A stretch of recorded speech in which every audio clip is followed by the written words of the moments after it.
Драги наши слушателки, добре дојдовте во новата епизода на програмата Жени со надеж. Јас сум Нена.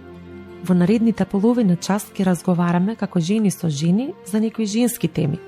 Во оваа епизода една со друга ќе ги споделиме нашите радости и солзи, предизвици и успеси и најважно од се, во секоја епизода ќе се потсетиме колку сме вредни и важни, скапоцени и сакани во Божите очи.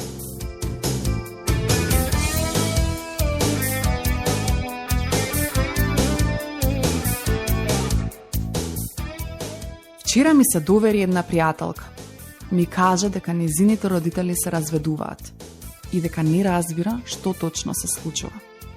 Се обиде да ми ја опише својата тага и болка. Рече дека се чувствува како да исчезнува, како да ќе се изгуби целосно. Болката е толку силна во неа, што единственото нешто што ја смирува е кога се сеќа со некој остар предмет. Се прашува дали може би таа е виновна, па мисли дека не заслужува да живее. Вели дека може би требала да биде подобро дете, па незините родители немало да се разведат.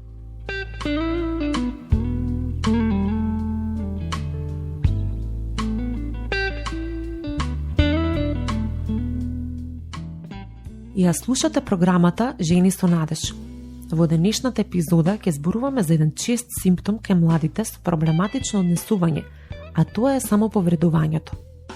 Ќе разгледаме колку често се појавува и зошто се случува. Со нас е Моника, која малку истражуваше на оваа тема и еве до какви сознанија дојде.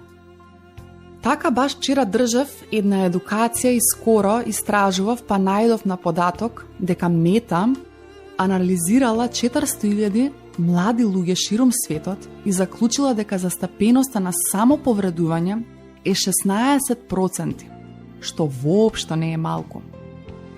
Важно е да се напомене дека тоа не е нормален дел од адолесценцијата. Тоа е секогаш аларм. Дефинитивно не е дел од адолесцентната криза. Младите кои што се самоповредуваат треба да се обратат кај стручњак, за да им се направи проценка. Пред се, ќе направиме разлика помеѓу два различни поими. Несамоубиствено и самоубиствено самоповредување. Несамоубиственото самоповредување е намерно повредување на сопственото тело без свесна намера за самоубиство, што резултира со оштетување на ткивото, заболување или ризик од смрт. Ова самоповредување вклучува разни облици на однесување, како што се сечење на кожата, гризање, чешање или гребење, палење на кожата, удирање на делови од телото во тврди површини, вовлекување предмети во телото. Самоубиственото самоповредување е однесување што вклучува извршен чин на самоубиство или обид за самоубиство. Мислите, нагонот и плановите за самоубиство се нарекуваат самоубиствени намери. Понатаму, несамоубиственото самоповредување се дели на индиректно и директно. Во индиректното несамоубиствено самоповредување спаја, например, користењето на различни супстанци, дроги, алкохол и слично. Директното несамоубиствено самоповредување вклучува однесување како сечење на кожата, гризање, чешање или гребење, палење на кожа, удирање на делови од телото во тврди површини, вовлекување предмети во телото. Постојат и поими како самоубиствени мисли, кои представуваат пасивна самоубиствена идеја, што изгледа вака. Нема да се убијам, ама не би ми пречело да ме прегази автомобил, па затоа ќе преминувам улица на црвено. Исто така, постои така наречено парасуицидно однесување, што изгледа вака. Не ми е грижа дали ќе преживам. И тука спаја ризично сексуално однесување, намерно изложување на вирус за време на пандемија, возење автомобил или мотор без заштитна опрема, влегување во опасни тепачки, каде однапред знаат дека ќе бидат повредени. Моника, ти благодариме што ни ја објасни разликата толку детално.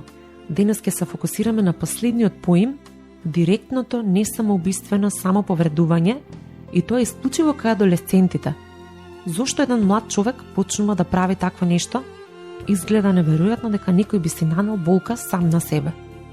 Нена, во една од нашите емисии веќе зборувавме за тоа колку адолесценцијата е комплициран период за младата личност и наведовме со што се соочуваат. Во сите тие борби, емоциите им лудуваат, а младите најчесто не се свесни како да реагираат на своите емоции.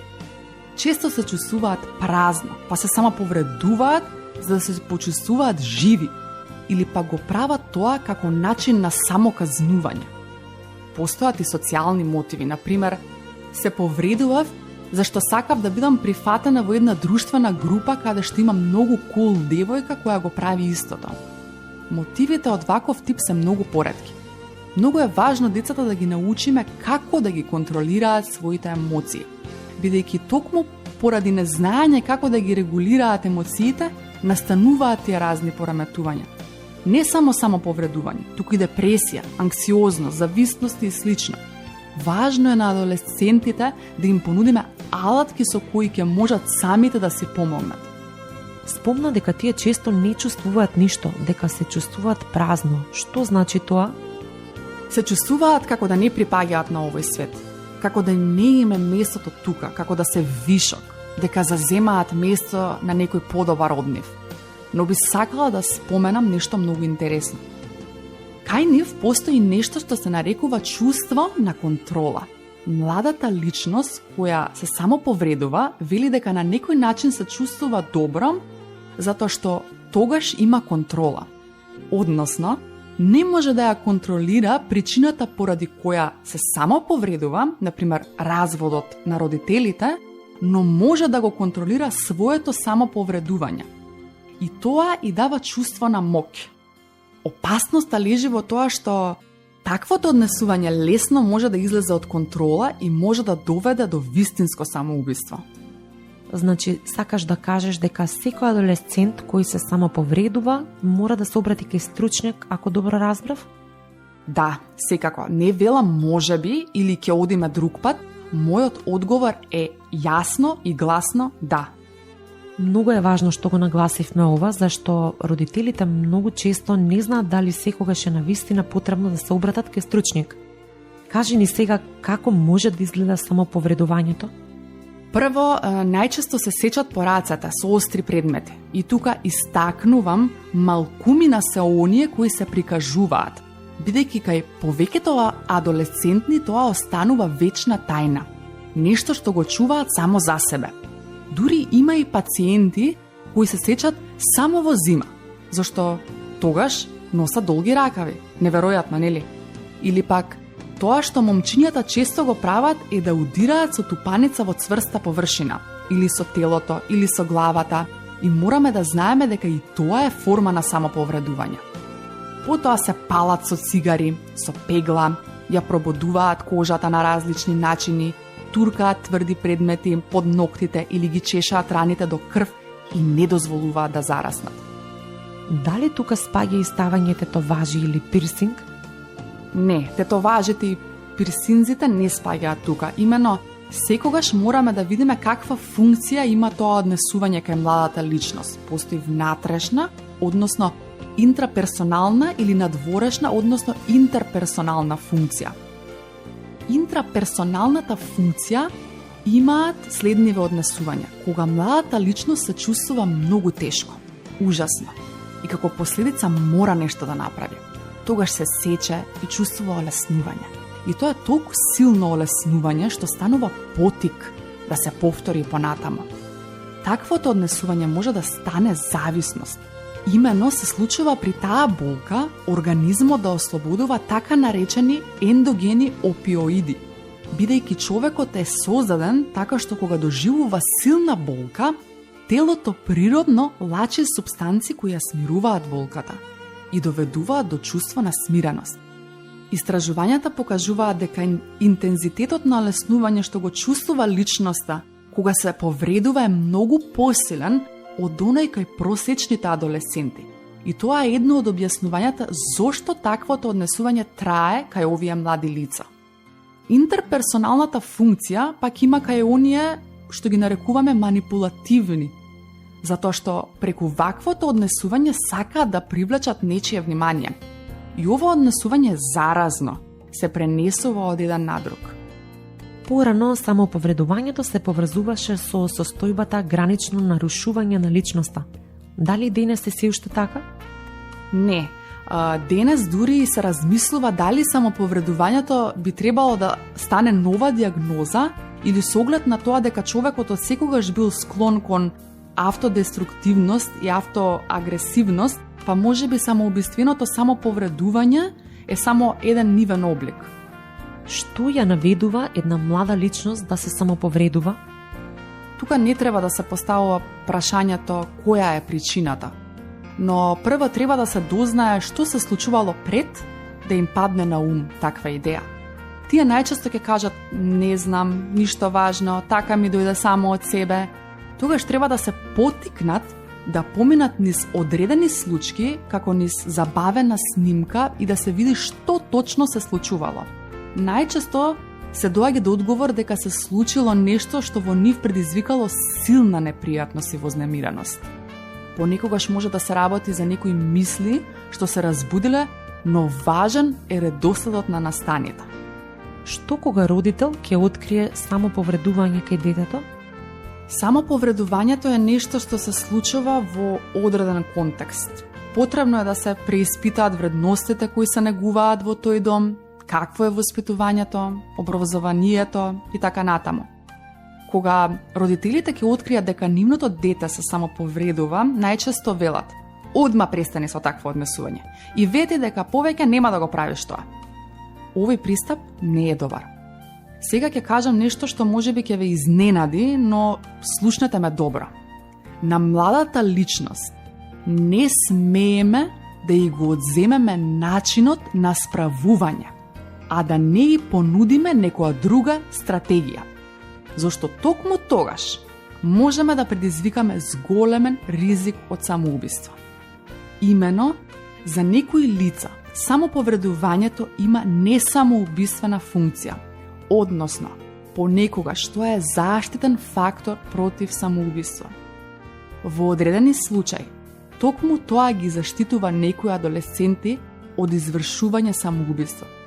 Со ова што го кажувам, во никој случај не сакам да го оправдам самоубиственото самоповредување, далеку од тоа. Токму затоа е важно да работиме со такви млади луѓе, бидејќи од друга страна, тоа е нешто што во најголем број случаи е минливо, но мора да се третира. Несамоубиственото самоповредување најчесто започнува од 12-та, 13-та година, својот врв го има некаде на 15-та, 16-та година, а обично престанува на 17-та, 18-та година. 9 од 10 адолесценти престануваат со самоповредување кога малку ќе созреат и кога работат со стручен терапевт. Кога родителот ќе дознае за ваквото однесување кај своето дете, најпрво треба да се смири и мирно да разговара со него. Треба смирено да му предложи заедно да побараат помош. Во никој случај не е добро родителот да ја потценува или омаловажува емоционалната состојба на детето. Секако дека е многу тешко да се гледа сопственото дете како си нанесува болка, но сепак родителот не е единствениот кој може да влијае. Врз младата личност влијаат и нејзините врсници, училиштето, државата. Знаете, не се секогаш родителите виновни. Работата е многу покомплексна. Кога родителот ќе открие самоповредување кај своето дете, тој всушност минува низ процес на тагување. Тагувањето има своји фази: шок, негирање, неверување, бидејќи на родителот му се крши верувањето дека нивното дете е во ред и мора да го прифатат фактот дека нивното дете има потреба од помош и дека постои некој психолошки проблем. Во тој момент родител чувствува бес, лутина, а за сето тоа најчесто стои огромно чувство на вина. Поголемиот дел од родителите се прашуваат каде сгрешивме. Освен претходно наведените причини зошто младите воопшто почнуваат со самоповредување, што уште може да ги поттикне на такво однесување? Истражувањата покажуваат дека еден од факторите е токму самата информираност за самоповредувањето. Мораме да бидеме свесни дека кога премногу сликовито зборуваме за вакви табу теми, како да се разбудува некоја темна страна во човекот, па наместо да го спречиме, тоа станува тригер, што го наведува младиот човек токму на такво однесување. Затоа нашите најголеми непријатели тука се социјалните мрежи и интернетот. Таму има многу погрешни информации и митови за самоповредувањето. Еден од митовите е дека луѓето кои се самоповредуваат се многу манипулативни и дека го прават тоа само за да привлечат внимание. Родители често велат: "Ма тоа ми го прави одинат." Но реално детето на свој начин се обидува да привлече внимание од луѓето околу себе за некој да го забележи дека му е тешко. Тоа не е манипулација, туку повик за помош. Спомна интернет и самоповредување. Ајде да поразговараме малку повеќе за тоа. Интернетот представува одлична подлога за овој проблем. Многу мрежи имаат различни механизми да го спречат споделувањето на ваква содржина. Меѓутоа, луѓето кои споделуваат такви содржини секогаш наоѓаат начин. Еднаш, додека се подготвував за една презентација на TikTok, внесував таков хештаг што ми покажа дека има околу 2 милиарди пребарувања на оваа тема. Например, постојат земји каде штом внесеш нешто како да се самоповредам или како да извршам самоубиство или слични фази, автоматски ти се појавуваат броеви на телефон каде што можеш да побараш помош, што е навистина за пофалба. Кои се некои од емоциите што најчесто водат до самоповредување? Пред се чувството на вина, но и срамот, а со тоа и чувството на неадекватност, што потоа води кон самоказнување. Самоказнувањето е многу важно во овој контекст и представува сериозен ризик. Кога едно дете ќе научи дека е лошо, почнува да страда од емоционална инвалидизација. Мисли: јас не вредам. И така формира негативна слика за себе. Тоа понекогаш води кон самоповредување, а самоповредувањето понекогаш може да води до самоубиство. Тука би сакала да истакнам колку е важно како му се обраќаме на детето, кој јазик го користиме. Треба да комуницираме, на пример: ова што го направи не беше во ред, а не ти си лош. Тоест да правиме разлика меѓу личноста и однесувањето. Да кажеме: ова што го направи не беше добро и не треба да го повторуваш, наместо да го карактеризираме целото дете како лошо. И уште една работа за крај. Кои се некои од алатките што им се нудат на младите при терапија, ако се борат со несамоубиствено самоповредување? Пред се, тоа е разговорот, но има и некои практични работи кои им се нудат на младите во момент на таков напад или нагон за самоповредување. Например, да земат мраз и да го држат во рака додека се топи, да носат ластик околу зглобот на раката и да го повлекуваат, да удираат со рацете во перница, за да изразуваат напнатоста. Потоа постојат и мобилни апликации кои ги бројат деновите од последното самоповредување, или пак се потпишува договор со младата личност дека нема повеќе да се самоповредува. Секако примарна цел е младите да престанат со самоповредување. И штом се постигне тоа, се продолжува да се работи на изградба на нивниот идентитет, регулација на емоциите, подобрување на односите со луѓето околу нив. Како се чувствуваат младите кога таа епизода ќе заврши? Бидејќи спомена дека ова најчесто успешно се лекува. Кога ќе помине фазата на самоповредување, младите луѓе се каат и чувствуваат срам од тие периоди од нивниот живот. На многумина им остануваат лузни, па се срамат од тие белези. Тогаш често им паѓа на ум идеи да се тетовираат за да ги покријат лузните. Но јас им велам: човекот расте токму во кризните и тешките фази. Тие искуства се доказ за твојата сила, дека успеа да се избориш, дека си жив, дека си жива.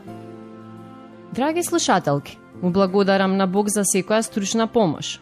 Сепак, од се што слушнавме досега, заклучувам дека до вакви однесувања се доаѓа кога душата не е во ред. Верувам дека кога има болка и страдање во душата, најдобре да побараме помош од оној кој не создал, од Создателот. Човекот е создаден како една од оние сложувалки со кои играат малите бебиња. Знаете, оние на кои има коцка, круг, триаголник. а бебето треба да го стави вистинскиот облик на вистинското место, бидејќи коцка не може да влезе во круг, ниту круг во триаголник. Така е и со нас луѓето. Ние сме Божји созданија и за душата да ни биде добро, таа мора да биде исполнета со Бог. Да, Сандра, мене секогаш ме фасцинира како е Бог присутен во секој детал и тоа навистина ме воодушеви кога првпат го слушнав Евангелието на Исус Христос.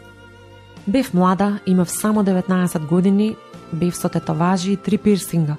Со луѓето кои ми зборуваат за Христос, во еден од разговорите ја зачнавме и темата за тетоважи и пирсинзи. Се сеќавам дека им се насмеа во лице и им реков: ајде ве молам, што знае Бог за тоа, па тој е стар. Среќа што тие луѓе беа навистина сјајни, се насмеаја заедно со мене, но и ми прочитаа неколку библиски стихови кои навистина ме изненадија. Во книгата од Стариот Завет, Левитска 19:28 е напишано: заради умрен не правете рецки по снагата своја и не цртајте букви по телото свое. Јас сум Господ.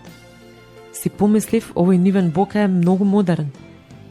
А за жал, постојат и многу религии каде што како знак на некаква вина или грешка, луѓето се удираат самите себе и се казнуваат на разни начини. Во Јужна Америка, некои дури се прободуваат на крст, мислејќи дека така ќе бидат поблиску до Христос. Таквите практики се многу далеку од она што Бог го бара од човекот. Тие повеќе доаѓаат од спротивната страна, односно сатанската. Во Михеј 6:8 јасно пишува: о човеку, речено ти е што е добро и што бара од тебе Господ, да работиш праведно, да сакаш милосрдни дела и понизно да врвиш пред твојот Бог. Нашиот Бог е толку едноставен и добар, но човекот често знае да комплицира. Да, секако. Нашиот Бог се погрижил да им даде на своите луѓе детални упатства за животот и за мирот. Тој навистина може да му даде на човекот вистински мир и исполнетост.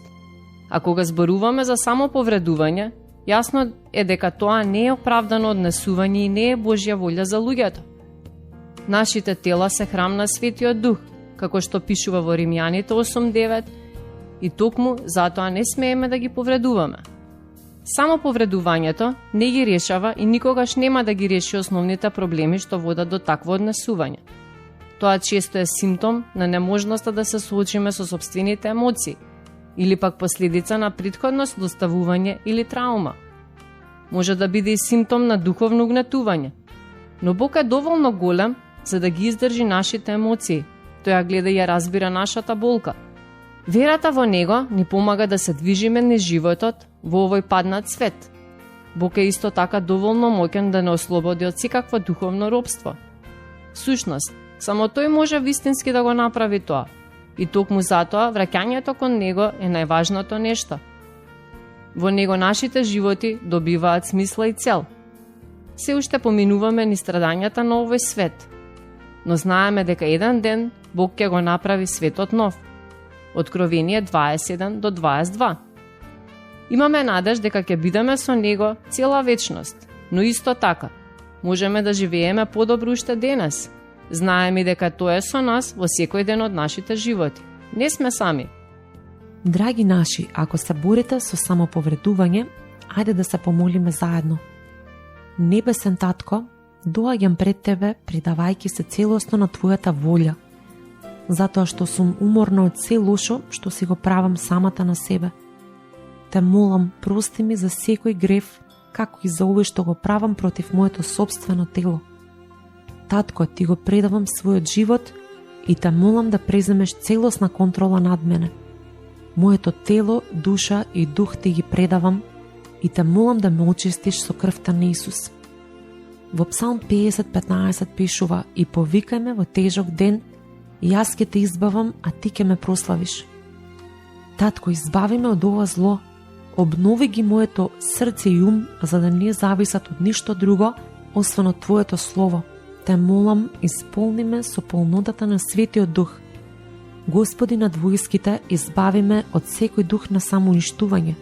Ти ме создаде за Твоја слава и помогни ми да Те прославувам со мојот живот. Во името на Исус, амин.